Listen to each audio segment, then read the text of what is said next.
season of the Likes and Dislikes Show. I'm your host, Dorman T. Rain, and today we are reviewing Alice, The Madness Returns for the PC.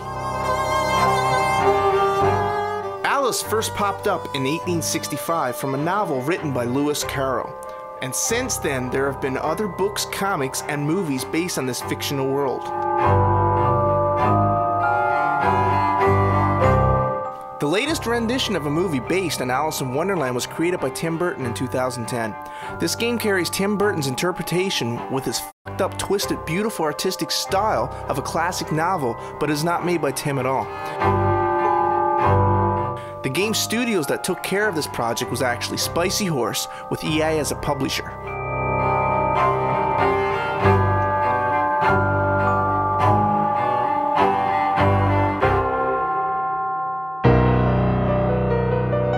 You can expect to see characters from the Alice universe throughout the game, such as Cheshire Cat, the Mad Hatter, and the White Rabbit.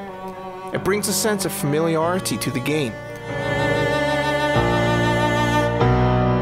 The overall design of the game is like a Tim Burton film, with eerie filled floating objects, such as gears, dominoes, and other odd things. You'll find items such as the Drink Me antidote when consumed, shrinks you to the size of a keyhole, which Alice is often found walking throughout Wonderland.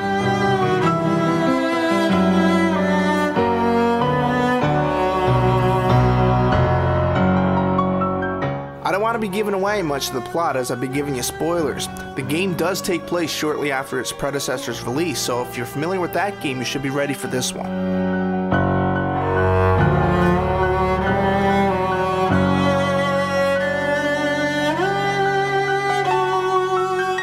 This game is like a classic platformer with a refreshing turn away from the first-person shooters we've all played. It's kinda nice that some of the elements I'm experiencing while playing takes me back to childhood games I've played in the past, but this one packs HD graphics and physics. So, let me show you some of the gameplay elements here.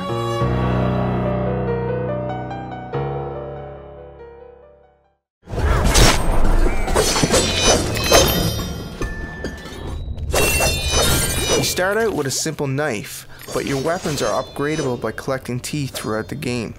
You will have your basic hack and slash combo, which will be enough damage to bring your enemies down to their knees.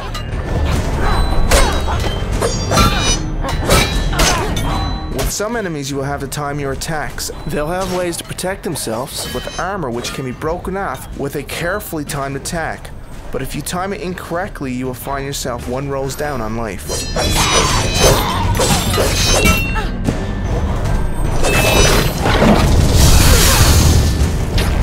They also give you an ability to disappear and reappear, which can seriously come in handy if you find yourself swamped with enemies. This ability is also great for dodging powerful attacks from bigger enemies. I also noticed a hesitation just before you're about to be hit, which gives you enough time to go invisible, but only for a split second before the enemy strikes.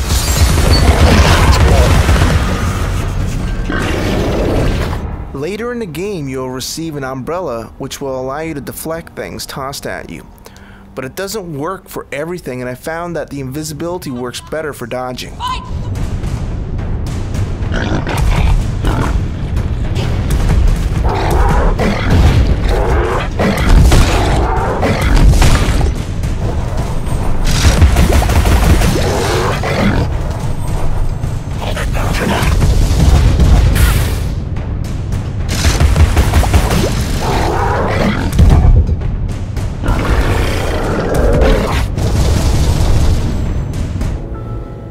You will eventually get the hammer, which is a slow attack but does a lot of damage to enemies. The hammer allows you to break through walls. The rabbit bomb cannot. Again, this will allow you to pick up secret items throughout Wonderland.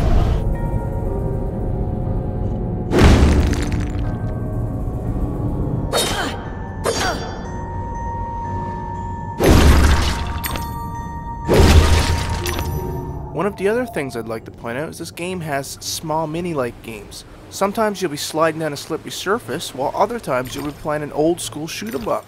This really caught me by surprise and I rather enjoyed it.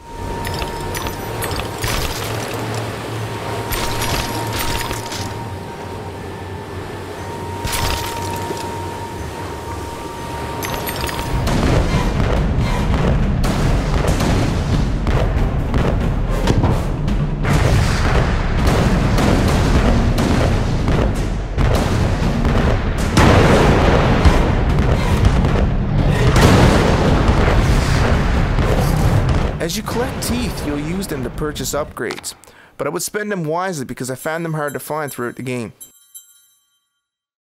This game combines hack and slash with platforming, which sort of reminds me of God of War without a trigger system. You'll find some areas of the game where you'll have to time all your jumps or fall to your death trying.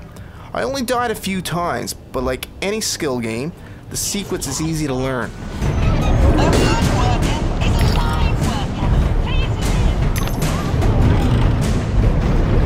In other areas, you'll find gushes of wind blowing up that you'll have to leap into in order to advance to a higher platform.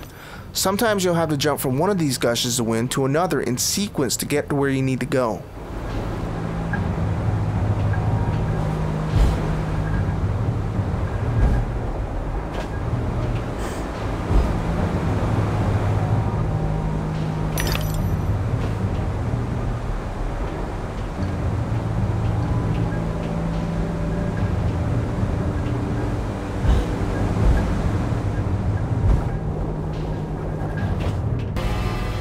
Combat isn't always hack and slash. Sometimes you'll need to plan your attack. Take these bees for example. If you leave their nest, the bees will always keep coming. But if you take out their nest early, you will stop them from respawning and annoying you while you're in combat.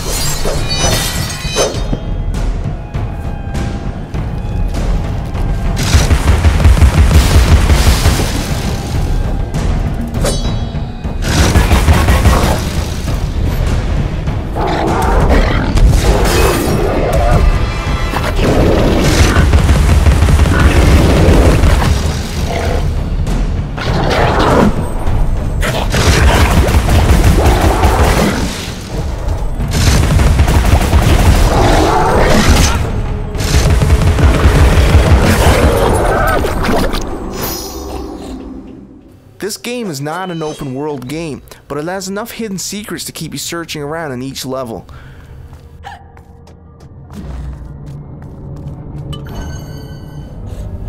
You also don't feel like you're going from just point A to B.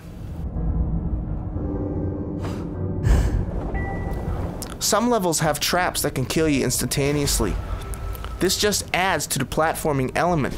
It also has puzzles for you to solve later on.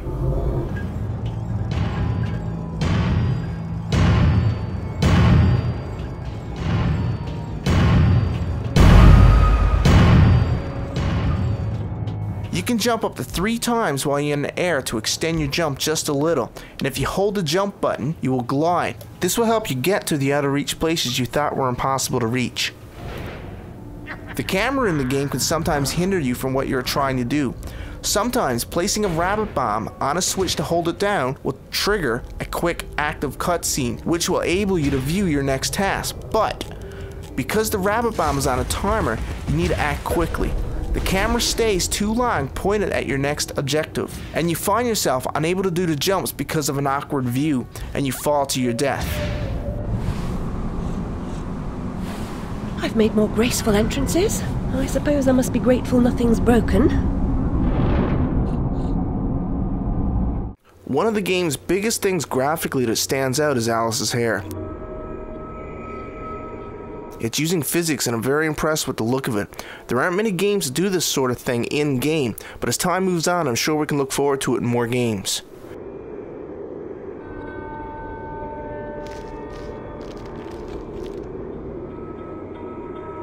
The game's graphics aren't overly polished like Crysis 2 with DirectX 11, but you'll find yourself in awe with some of the art styles the designers put in this game.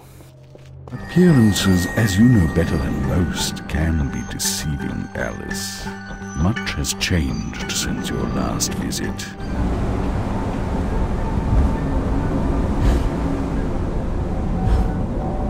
Motion blur isn't overly used in this game.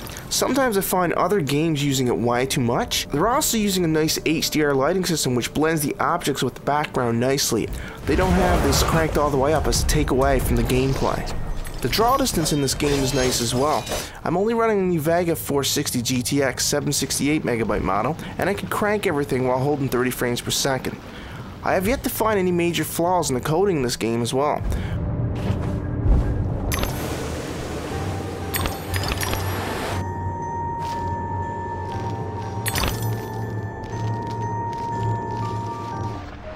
The one and only thing I notice from time to time is a pop-in high-definition texture from a low-definition texture, but I'm kinda thinking that's due to my own PC. The game does defer to a lot of bump mapping instead of using displacement mapping or tessellation.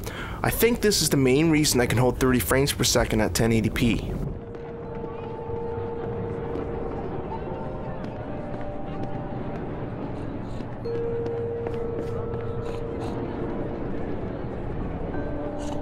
Another thing I notice is that at any given time there are a lot of particles on screen.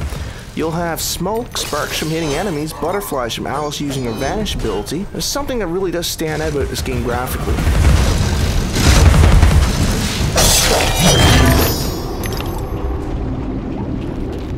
Some of the areas are filled with random particles floating about and it looks really nice.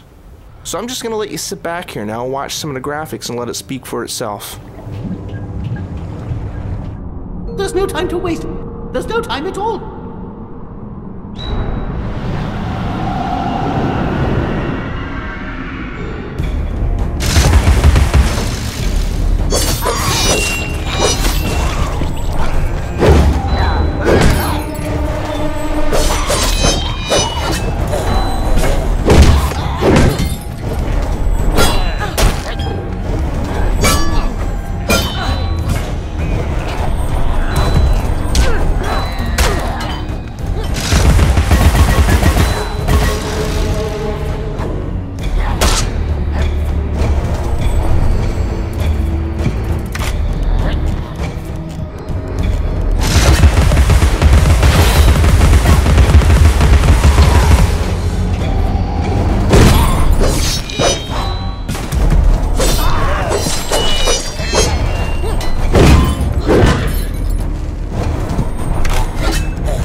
Come, Alice, don't dawdle. You've already missed the train.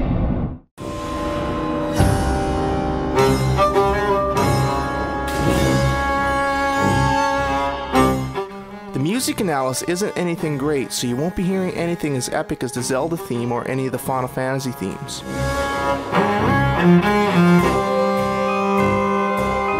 However, that being said, the main theme is the only tune that really stands out the most. What composers did do fit the game well.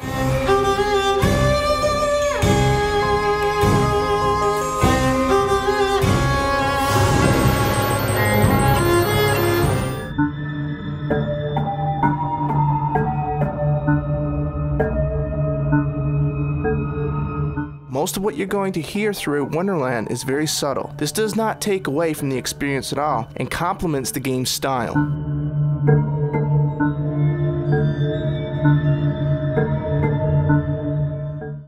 Weapon sound effects are done top notch, with the scrapings of metal from Alice's knives and the thumping of her pepper cannon. The sound effects really make this game shine, and there really isn't much negative to say about it.